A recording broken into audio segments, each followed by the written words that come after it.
For more than 100 years, European people have been lied to. British people have been lied to. Italian people have been lied to.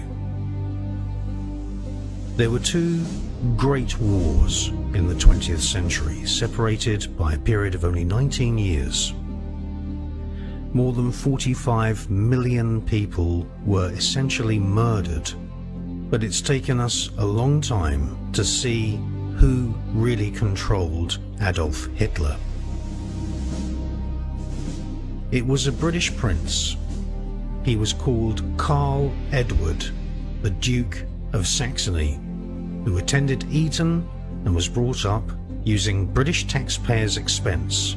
Living as a British prince, he was Queen Victoria's favourite grandson. Yes, he was British. He was a member of the Order of the Garter.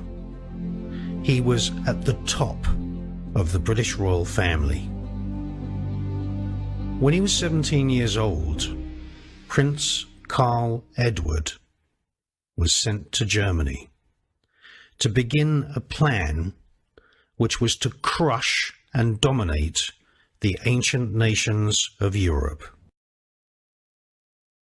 This man, this British prince, then engineered the First World War.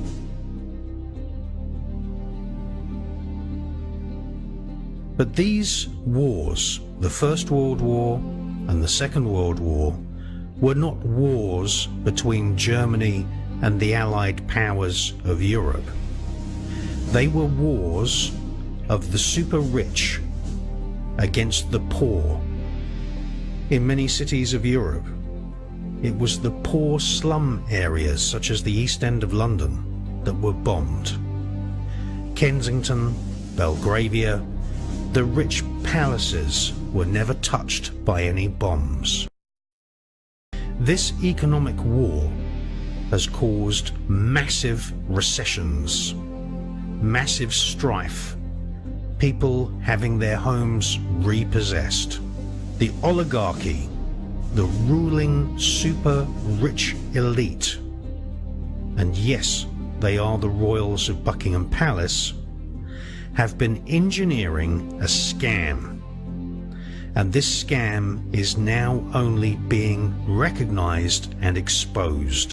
The European Union, the European Superstate Parliament, is actually a long-term plan to actually take over and dominate the ancient nations, the ancient people, and the ancient economies. Not a word has been said by any member of the British royal family about the sovereignty and the democratic rights of British people being handed over to faceless Eurocrats in Brussels and Strasbourg. Well, let's just have a think about the process we're about to engage in. We've all got to be asked to vote, and we've got one candidate to vote for. I mean, it's like good old Soviet times, isn't it?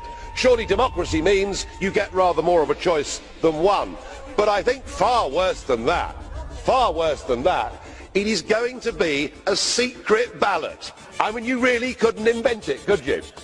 Hard on the heels of a European election, our voters are not going to know how any of us have voted. And I would say to you, Mr Schulz, as President of the Parliament shouldn't vote in secret. The whole point of being publicly elected representatives is we should be held accountable. The reason that there is no criticism of the undemocratic, unelected EU commissioners, it is the British royals who have their roots in Nazi Germany.